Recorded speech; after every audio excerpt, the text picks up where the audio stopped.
Puji Tuhan, salam sejahtera dalam kasih Tuhan Yesus Kristus. Salam Bapak Ibu, Saudara-saudara dikasih Tuhan, dimanapun saudara-saudara berada.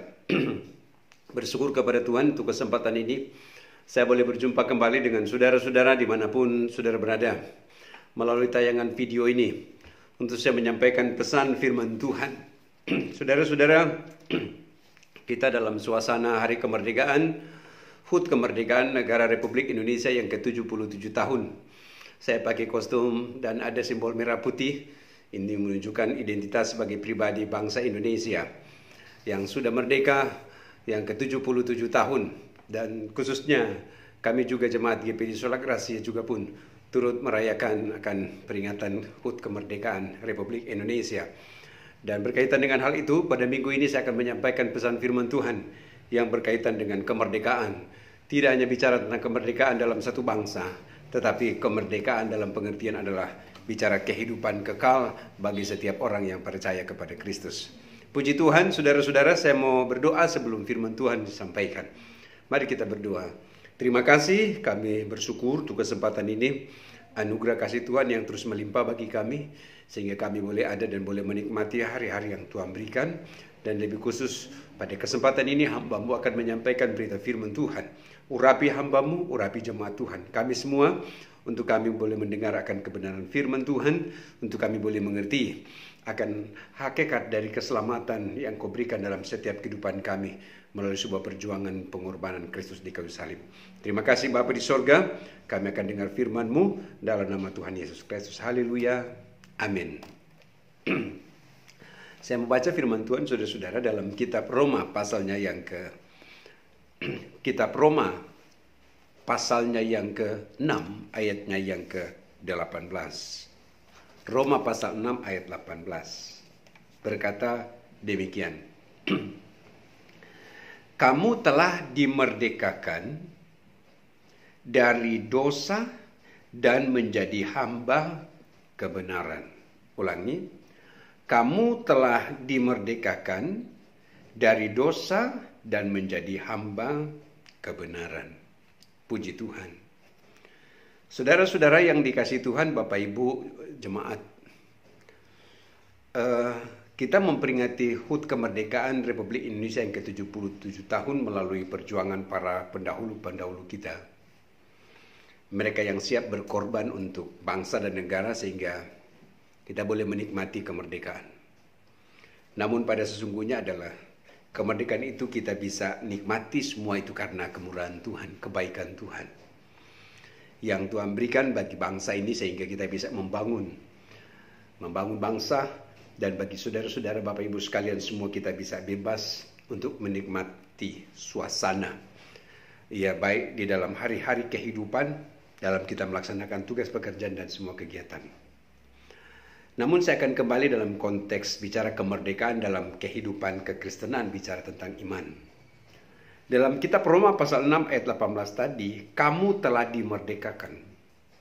Tulisan Rasul Paulus ini kepada jemaat yang ada di Roma, yang menunjuk kepada pribadi jemaat yang ada di Roma. Yang juga adalah menunjuk kepada pribadi saya, yang disebut sebagai kamu, kita, saudara-saudara. Kita yang percaya kepadanya. Kamu telah dimerdekakan dari dosa dan menjadi hamba kebenaran. Saudara, dalam konteks tentang kemerdekaan bagi orang yang percaya yang hubungannya dengan keselamatan adalah itu terjadi karena pengorbanan Kristus di kayu salib. Ini bicara konteks tentang keselamatan ya saudara-saudara. Pengorbanan Kristus di kayu salib yang telah memerdekakan kita dari kuk perhambaan dosa, dari kuk perhambaan dunia, dari kuk perhambaan kuasa kegelapan. Saudara, tanpa pengorbanan Kristus di atas bukit Golgota di kayu salib, maka tidak ada kemerdekaan dalam konteks keselamatan. Tetapi puji Tuhan, oleh pengorbanan Kristus di kayu salib, maka kita dimerdekakan dan kita boleh menikmati keselamatan yang Tuhan siapkan bagi setiap kita. Saudara-saudara yang dikasihi Tuhan, saya mau bicara tentang hamba kebenaran yang ditulis di kalimat akhir di ayat ini. Hamba kebenaran. Mereka yang dimerdekakan maka mereka itu disebut sebagai hamba kebenaran. Artinya mereka pribadi-pribadi yang dimerdekakan, mereka disebut sebagai hamba kebenaran. Saudara-saudara, dan ketika saya coba mempelajari dan sama-sama kita akan melihat dari apa kata firman Tuhan berkaitan dengan mereka yang disebut sebagai hamba kebenaran. Siapakah mereka yang disebut sebagai hamba kebenaran itu? Dalam kitab 2 Korintus 3 ayat yang ke-17, saya mau baca berkata demikian. 2 Korintus pasal 3 ayat yang ke-17 ditulis begini. Kitab 2 Korintus pasal 3 ayat yang ke-17. Saya beranjak dari mereka yang disebut sebagai hamba kebenaran. 2 Korintus 3 ayatnya yang ke-17 ditulis begini firman Tuhan. Nah, ayat 17. Sebab Tuhan adalah roh, dan di mana ada roh Allah, di situ ada kemerdekaan. Puji Tuhan. Saudara-saudara, orang yang merdeka itu disebut sebagai hamba kebenaran. Dan sebagai hamba kebenaran maka mereka itu dipimpin oleh Tuhan. Artinya Tuhan menjadi pengendali di dalam kehidupan ini. Bukan lagi kita dibawa kendali diri kita. Bukan lagi kita dibawa kendali kuk dosa, kuk perhambaan dosa. Tetapi Roh Kudus yang menjadi pengendali di dalam kehidupan kita. Atau Tuhan sendiri yang menjadi pengendali di dalam kehidupan saudara-saudara sekalian. Firman berkata di ayat yang ke-17. Ayat 18. Ayat 17 tadi saudara-saudara. Saya baca. Sebab Tuhan adalah roh, dan di mana ada roh Allah, di situ ada kemerdekaan. Di mana kehadiran Tuhan, maka di situ ada kemerdekaan. Saudara, ayat ini juga akan memberi pengertian dalam kehidupan kita untuk kita betul-betul dalam perjalanan hidup benar-benar di bawah kendali yang dari Tuhan. Bukan di bawah kendali diri kita, tetapi Tuhan yang menjadi pengendali di dalam kehidupanmu. Maka engkau disebut sebagai hamba kebenaran. Saudara-saudara. Nah, lalu kemudian berikut dalam konteks tentang hamba kebenaran, yaitu mereka yang dimerdekakan. Yaitu mereka yang terpanggil sesuai dengan rencana Tuhan. Dan siapa mereka yang terpanggil sesuai dengan rencana Tuhan? Kamu itu adalah saudara-saudara dan saya yang percaya kepadanya. Kita yang telah dipanggil sesuai dengan rencana Tuhan untuk masuk dalam rencana yang telah Tuhan persiapkan, yaitu keselamatan. Saudara-saudara dikasih Tuhan. Kepada siapakah disebut sebagai hamba kebenaran itu? Yaitu kepada saya, kepada saudara-saudara yang mau hidup berjalan di dalam kendali yang dari Tuhan. Yang mau berjalan di relnya Tuhan. Yang mau berjalan di dalam kehendaknya yang dari Tuhan. Engkau disebut sebagai hamba kebenaran. Kalau saya bisa mau katakan, kalau engkau tidak berjalan di dalam kebenaran, tidak berjalan di dalam jalan yang sebenarnya, engkau enggak akan disebut sebagai hamba kebenaran. Kalau engkau menyimpang dari firman, maka engkau enggak akan disebut sebagai hamba kebenaran. Sebab hamba kebenaran ini adalah mereka yang terpanggil, yang berjalan bersama dengan Tuhan. Mereka yang terpanggil, yang berjalan di dalam jalan-jalannya Tuhan. Saudara-saudara yang dikasih Tuhan. Itulah yang disebut dengan hamba kebenaran. Puji Tuhan. Dan kita mari, dari ayat ini kita diajak dan kita belajar. Saudara, dalam tulisan firman Tuhan, ketika kita diberi predikat sebagai hamba kebenaran, bukan hal yang mudah, saudara-saudara. Iya. Karena menjadi hamba kebenaran di sini ada melalui sebuah proses yang panjang dalam pengorbanan Kristus. Maka kita mau menghargai itu. Dan yang mengatakan ini adalah firman Tuhan. Saudara-saudara, yang mengatakan ini adalah firman Tuhan. Ketika engkau berjalan bersama dengan Tuhan, firman berkata, engkau benar. Tapi kalau engkau tidak berjalan bersama dengan Tuhan, tentu engkau tidak disebut sebagai orang benar. Saudara, Bapak Ibu yang dikasih Tuhan.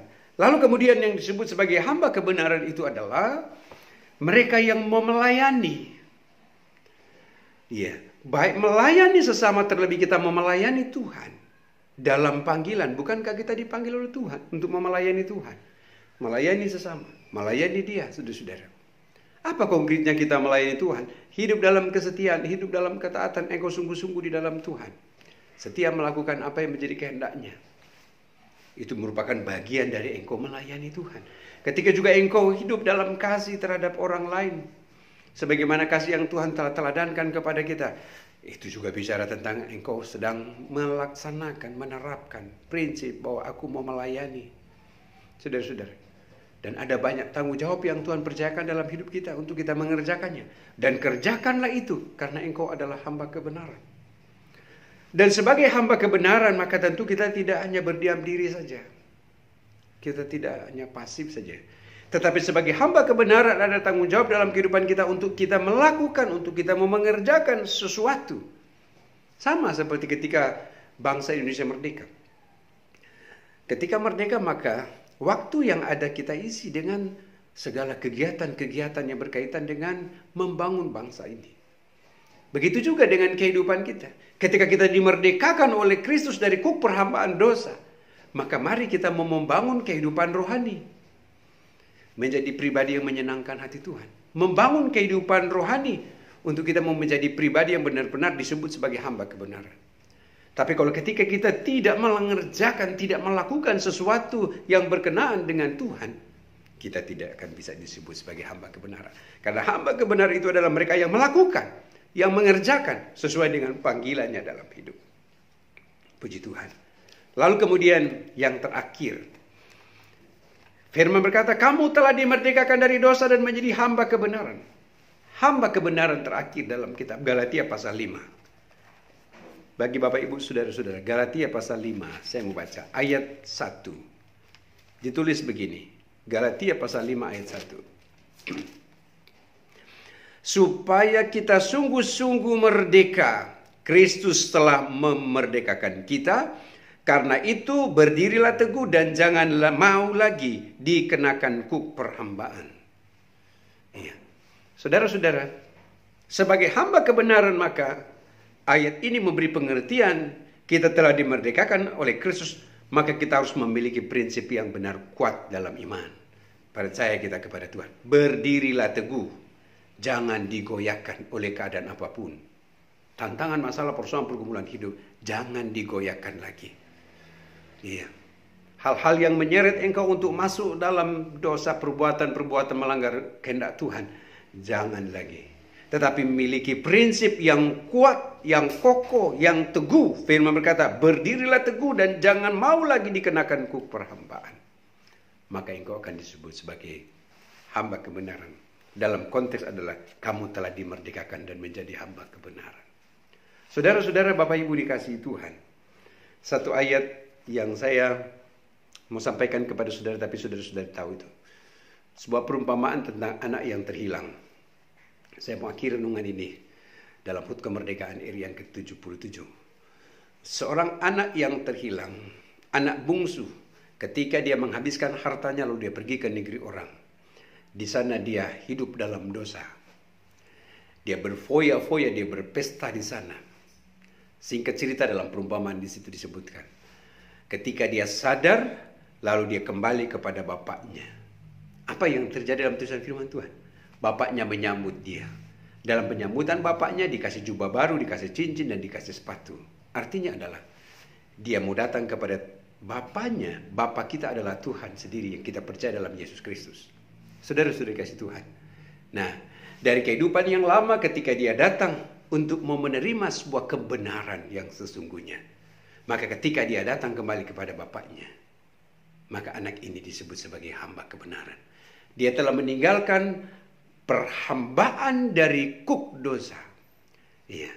Dia telah meninggalkan perhambaan dari kuk duniawi. Dan dia telah tinggalkan itu dan dia datang. Dan dia disebut kembali sebagai hamba kebenaran. Saudara-saudara, Bapa kita di sorga, Bapa yang begitu mengasihi. Mengasihi saya, mengasihi saudara. Dia tidak melihat dari latar belakang mana engkau. Tetapi dia mau memanggil engkau. Agar supaya engkau bisa menerima apa yang disebut dalam tulisan firman Tuhan. Bahwa kamu telah dimerdekakan. Dan kamu menjadi hamba kebenaran. Yaitu kebenaran dari Tuhan. Dan mereka yang disebut sebagai hamba kebenaran. Maka pasti ada jaminan dalam hidup.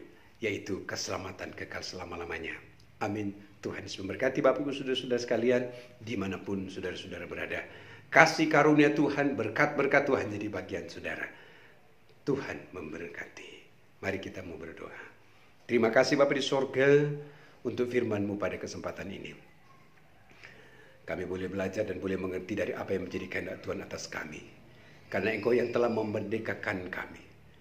Dan dalam kemerdekaan yang Kau berikan dalam kehidupan kami, agar kami menjadi hamba kebenaran. Untuk tidak lagi dibawa kuk perhambaan dosa, tapi hamba kebenaran dalam kebenaran di dalam Engkau. Mampukan kami anak-anak-Mu, umat-umat-Mu, untuk kami menjadi pribadi-pribadi yang benar-benar benar sesuai dengan apa yang menjadi kehendak Tuhan dalam setiap kami. Terima kasih, baik pun juga berdua bagi bangsa Indonesia yang bersyukur pada HUT kemerdekaan yang ke-77 tahun. Kasih karunia Tuhan menjadi bagian bangsa ini. Sebab itu hamba menyerahkan bangsa negara Indonesia ini dalam tangan Tuhan. Bapak Presiden, Wakil Presiden, pemerintahan sipil, pemerintahan militer dan tingkat atas sampai tingkat bawah. Tuhan, Engkau tolong mereka semua. Berikan hikmat kemampuan atas mereka dalam melaksanakan tugas pemerintahan. Negeri ini aman dalam tangan Tuhan. Dan lebih khusus kami, anak-anak-Mu, umat-umat-Mu sebagai umat ketebusan darah Kristus, yang sudah diselamatkan, yang sudah dimerdekakan oleh Tuhan Yesus sendiri. Agar kami menjadi layak di hadapan Tuhan sebagai pewaris-pewaris sorga kekal selama-lamanya. Terima kasih Bapa di sorga, berkati jemaat Tuhan, umat-umat Tuhan dalam pribadi, keluarga, pekerjaan, mata pencarian, berkat jasmani rohani turun atas mereka. Dalam nama Tuhan Yesus Kristus. Haleluya. Amin. Tuhan memberkati saudara-saudara sekalian.